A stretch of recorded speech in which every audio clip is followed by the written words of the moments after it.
it's really meaningful for me to be here. I'm sure a few of you, like the Myers, go way back to all the history of this congregation and so forth. And when we were on Madero, then we moved to the new site during 09 to 10. And now you have your own home. It ain't perfect. You know, I know you got to shove chairs out of the way to have the social celebration following. But RE, the room space you have, the indoor-outdoor feeling, and you're looking at trees, not cars. And you got color, you brought your color in your photos back in here. And the vibrancy of the people that are here, the newcomers, how blessed you are and how grateful I feel being a part of the early days. I want to thank Dave. You're just a splendid, really splendid. And we could go on the road. I mean, Brawley, Yuma, some of those. And Connie made some connections early on, and I want to thank Reverend Kent for supporting my being here. And I hope I can return. I'm still on fire. There'll come a time when you look in the mirror and you say, you know, enough is enough. Or my wife Carolyn will say, enough is enough. She sends her love and greetings too. And, you know, the theme ties in. The freedom and responsibility and July 4th and all of that. So, from my heart to yours. And I have some of my books. Some of them are out of print, but you can get them through Amazon. And I have some that are live that are here. I'd love to share them with you so I can go home lighter, and that'd be great. Clearly, the overall health of our country is on all of our minds and hearts right now, and it's amping up as we move towards the election. Today's sermon won't be another tirade against the nation. I'm not good at tirades. A little ranting here and there is appropriate for each in our own ways. But you know, we need to repent. We need to repair. We need to reconcile. We need to resist. We need to be better patriots of this country. And right now, we're hurting America. What with the lingering struggle still in Afghanistan, and who knows whether we'll enter Iran. A constipated Congress. How else can you say it? Unresolved border tragedies. Carolyn and I are going to the border on this coming Friday to support the families. The muddled Mueller report, yeah, July 17th, but what will emerge that can give us a breakthrough?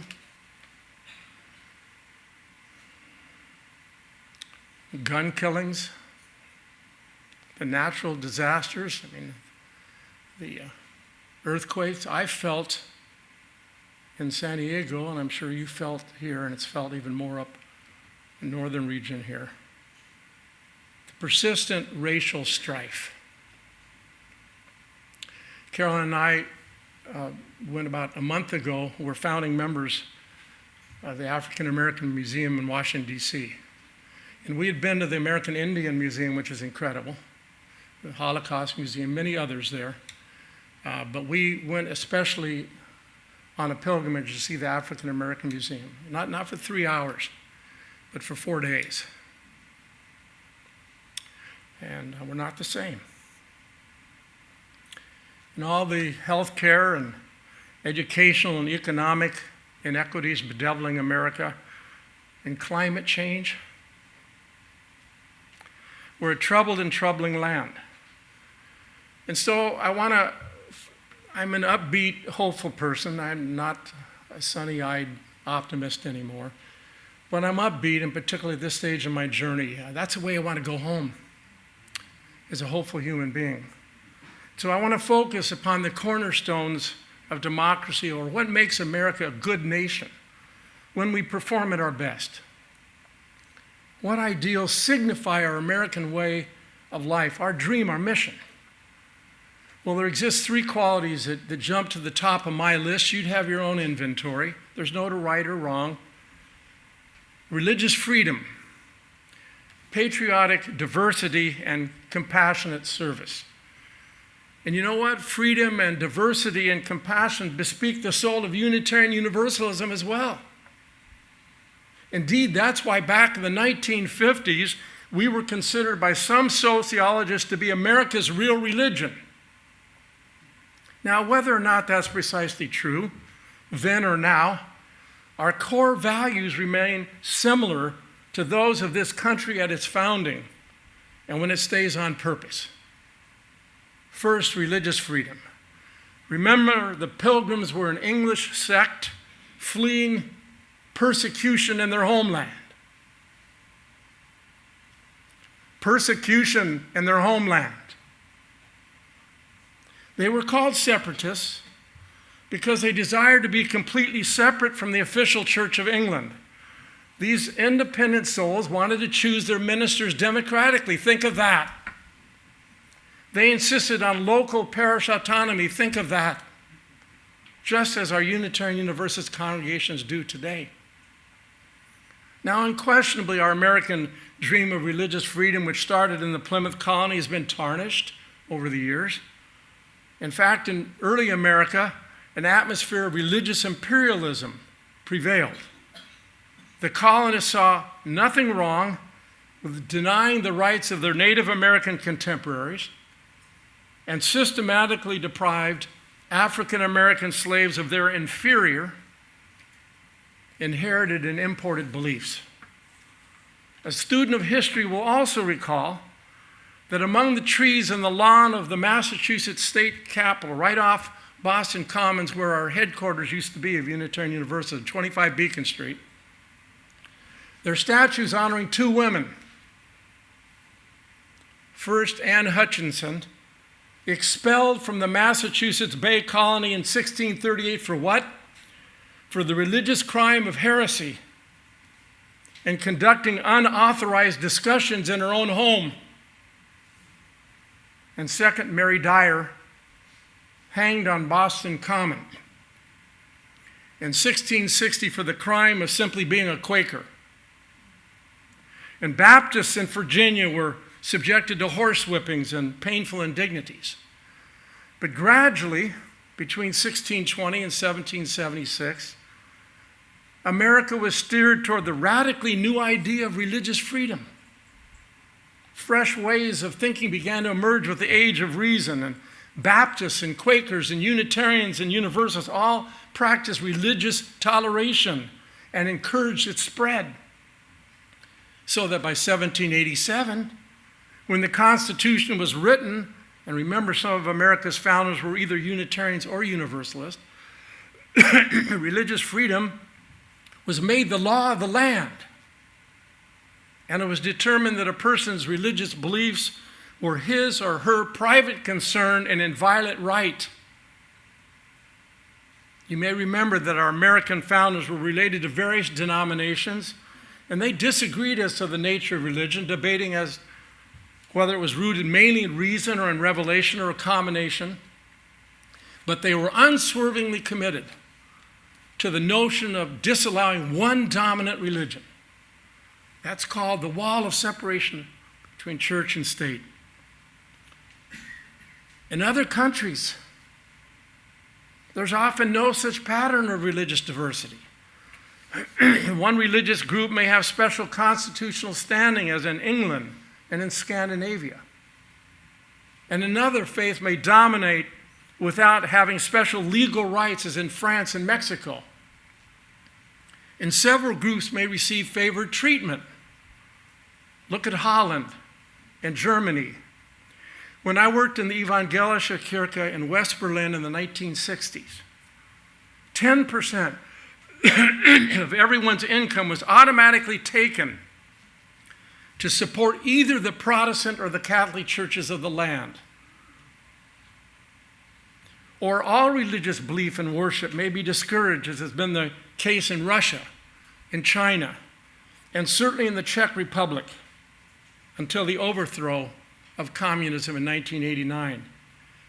And in fact, our own Unitarian congregation in Prague, which Carolyn and I have personally visited, suffered directly at the hands of the communist government, as well as being sabotaged regularly by inside traitors. Somebody in the room. And in Romania, our Transylvanian Unitarian sisters and brothers have been doubly persecuted as both an ethnic and a religious minority, even unto this day. And that's why I proudly wear this stole created by the sisters of our congregation in Brașov, Romania. And actually, I used to have my name tag on here and some other things, but I've taken all that off to clean it, make it more focused. But there is, at the bottom here, remember WWJD, what would Jesus do? This is WWMS, what would Mother say?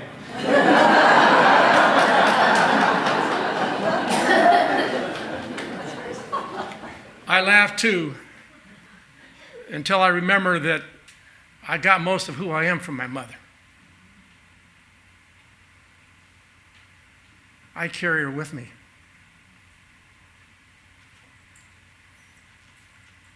And our religious kin in the Philippines suffer bigotry as well. Further, sometimes the in-resident religion is not only fundamentalist, but is also politicized, as tragically evidenced today throughout the Middle East. Yet we can hardly say that religious freedom has been fully achieved in America. Certain religious groups have been treated badly. The histories of anti-Catholicism and anti-Semitism sorely illustrate that. And we Unitarian Universalists have been the target of our own share of discrimination and exclusion, despite our modest size. And there remain those, of course, who still clamor for America not only to be a theocracy, but a Christian one at that. A certain, and I can name him because his name is out, certain John Brockhoff, serving time in prison now for bombing an abortion clinic, put it baldly: the things left-wing liberal types say about me are absolutely true. I'm a very narrow-minded, intolerant, reactionary, Bible-thumping fundamentalist, a zealot and fanatic, and proud of it. But the reason, he goes on, the United States is a great nation is because she is blessed by God alone, and because she was founded upon truth and justice and narrow-mindedness. No. Nope, Mr. Brockhoff. We were founded upon truth and justice and open-mindedness. We need to continue to bring up our children and grandchildren in the belief that one may worship or not worship as she or he chooses, and that whatever the choice, one can still be a first-rate American. We are as pro-life and pro-family and pro-morality as any fundamentalists, and we must enter the political fray and promote vigorously yet respectfully our views of human freedom and dignity. For we're convinced that good religion and good government mean promoting a sense of pluralism, not favoritism, a sense of persuasion, not coercion, a sense of mediating moral language, building bridges, not alienating jargon, a sense of humility, not arrogance, about ultimate beliefs and values. Some of us believe, in addition, that to achieve and sustain these ideals for our nation, we must subordinate ourselves for the good of the whole. In other words, sacrifice some. Sacrifice through taxes to properly educate all of our young. Sacrifice through community service as a volunteer. Shirley Chisholm, the first African American to be elected to this Congress back in the late 60s, said, "Service is the rent we pay for the privilege of being here on earth." And we have to model paying our rent so the kids upstairs will get it. That's why they're here on earth. And sacrifice social and economic entitlements when we don't need them. Simply sacrifice some of our personal freedoms in service of a healthy environment and a just society. We need the Statue of Liberty on the East Coast to be supplemented and balanced by the Statue of Responsibility on the West Coast. What if before we entered the voting booth during any election time, someone was there to say, "Okay, my fellow citizen, please raise your right hand or your left hand, or don't raise your hand, it's okay. Do you solemnly swear to vote for the common good of this land over your own private interests? So help you God," or whatever helps you get through the days and nights. That's not just a radical or a novel idea. The common good is the core principle upon which our country was founded. Now, a second mark of our American dream is our unswerving commitment to patriotic diversity. There's no single right way to be a patriot. A lover of and a loyalist to our country. You find, I find, and then we embody the way we can best love and be loyal to our country in which we live.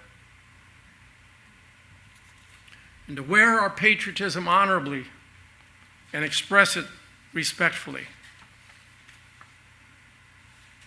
And patriots carry on a lover's quarrel with their homeland. Some 50 plus years ago, Dr. Martin Luther King spoke at our Unitarian Universalist General Assembly.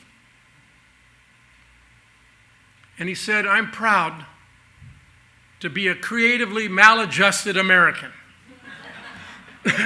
Because until the good society is realized, I will remain creatively maladjusted. Patriots are known to wave flags, but not necessarily only one or even two, but sometimes three flags, such as those that used to stand tall in the meeting house in our congregation in San Diego.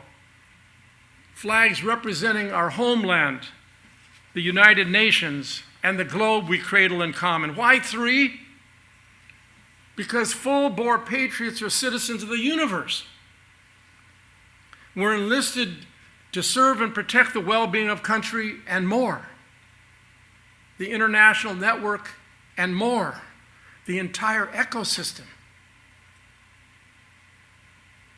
As I like to phrase it, my conscience, informed, compassionate, and always fallible. My conscience remains in creative tension with the directives of my government.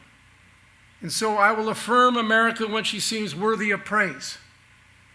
And I will criticize her when she falls short of her founding mission. And I will comfort her when she's in need of consolation. We're doing all three most of the time. But I refuse to make either our chalice or my conscience subordinate to any flag of any nation.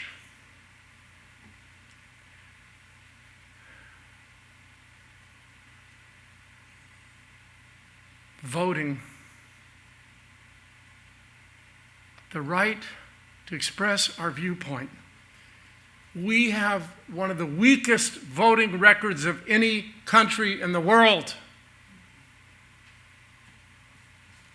And then you throw in voter suppression efforts, an electoral college debacle, And wouldn't it be wondrous if Congress, and they're maybe getting close, deigned to make Election Day a national holiday, wherein there's automatic voter registration and universal mail-in ballots? Why not?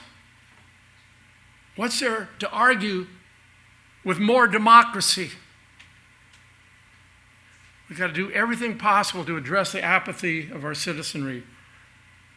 To be sure, there's a resurgence of civic engagement among our 20-somethings. What with movements such as Black Lives Matter. Never forget recently, well, it's 3 years now, 4 years now, the 50th anniversary of Selma. I was blessed as a young man to leave the Bay Area, get on a bus, and be in Selma. And Carolyn and I went back to celebrate as a veteran of peace. And we heard Opal Tometi, who was one of the founders of Black Lives Matter. They're in their 20-somethings. And after she spoke, I said to Carolyn, we can go now. We can turn it over to people like that. But it's not that simple. There was a recent college graduate, a 23-year-old, let's say, who said, I don't care enough to care what I don't care. And in fact, you guys, you elders and crones, got us here, you take care of it. I got some other things I'm chasing right now. I was having a doctor's appointment with my dermatologist the last election.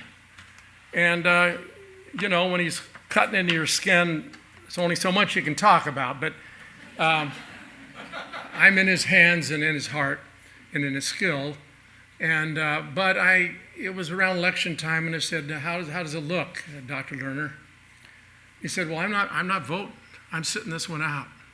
I said, what? I think I said more, but I don't recall now. I was in surgery. And he's still my dermatologist. We just don't bring it up anymore. And Cassandra, 20-something-year-old, is one of his assistants.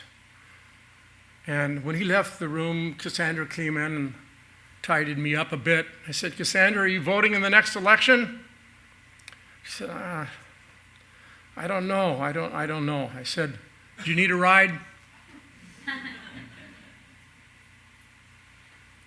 Do you need a ride, Cassandra?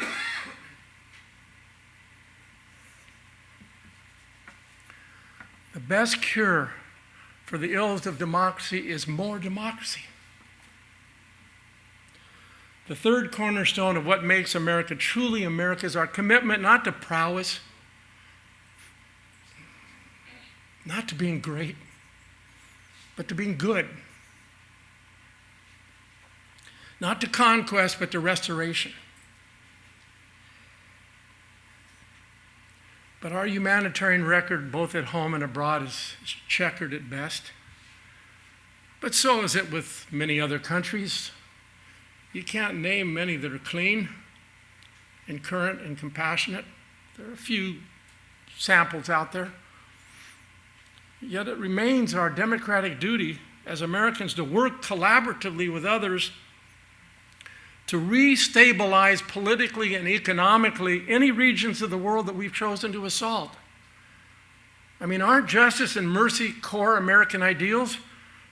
Or is humanitarianism simply a platitude, a political ploy, a policy reserved for our own people? I hope not. I simply want a good government and a good president who will motivate the rest of our citizenry to be good enough individuals.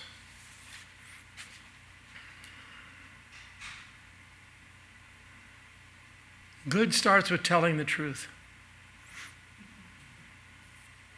It's a tragic state of affairs when the American people to assume withholding on the part of our president and administration and elected representatives because we expect them to lie or compromise or cater to their own moneyed interests. And to counter such cynicism, we need political leaders of our land to heed the simple wisdom of author Brenda Ueland. I have but 2 commandments to promote to the world: no cruelty and no lying. No cruelty and no lying. But there's more to being good. For example, to counteract terror both within our country and beyond our country, and this idea isn't original with me, perhaps the United States could take the lead in getting all societies to participate in a modern-day global Marshall Plan and dedicate billions of dollars each year for the next 30 years, not 3 years and out. 30 years, maybe 40, let's take 2 generations, to the cause of eliminating hunger, on the road toward eliminating hunger, homelessness, inadequate education, insufficient health care, the root causes of terrorism. Let's set up an international body of recognized and utterly diverse spiritual leaders and academics and nurses and educators and community organizers to meet together and to promote these creative and compassionate programs. We must help eradicate the conditions that create terror and injustice and inequity. And what about the talk about the military draft? I say, let's require it of every young citizen, every young woman and man in our land to spend, let's make it 5 years. Pay off any indebtedness from school, or any lingering economic woes and worries, and sign up to do something for your land that has done so much for you. And even one that hasn't done so much for you, we still owe it a debt. I know I could have benefited from it. Instead of getting a military deferment because I was a minister. I know our children and grandchildren could benefit from it. Our granddaughter, we were recently at her graduation at Santa Cruz. And yeah, we helped her through Santa Cruz.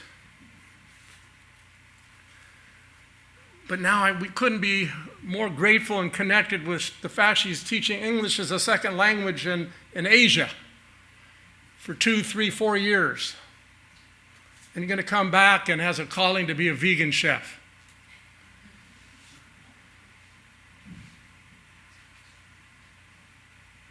Truth is in order to goodness. Education is a warm-up for compassion. Let's stop worrying about leading the world. Let's become a functioning democracy. And then with greater humility, we can possibly play a wiser, more compassionate role in the world. And so someday soon, it appears to this patriot that if we're true to our American way of life, to our path of freedom and diversity and compassion, we must say no more innocent deaths at home and abroad, and work toward ending that goal, meeting that goal. Someday soon, America's conscience will be goaded to wage peace at home and abroad. Our espoused character will push us to lay down roads and to dig wells of clean water where people can safely drink, to build hospitals and schools to teach hygiene and sexual ethics, and mathematics and classes fairly, and for all colors and orientations in classes. Either everybody is receiving this treatment and education or nobody gets it. Someday soon, we may join with others who are committed to making this a good country. I doubt if it's going to happen in our lifetime. There's some youngsters in the room, and they're upstairs. Doesn't matter. Stay on the path, straight ahead. Walk one another home. If this sounds too upbeat, so be it. Because I belong to this worldly, progressive faith of religious freedom and patriotic diversity and human compassion. I'm a Unitarian Universalist, and I don't apologize for it. And I try to wear it proudly and gratefully. Unitarian, every unit of existence is sacred and to be treated as such. And universalism, universal salvation, universal hope. There is a love holding me. There is a love holding you. There is a love holding all. We rest in that love.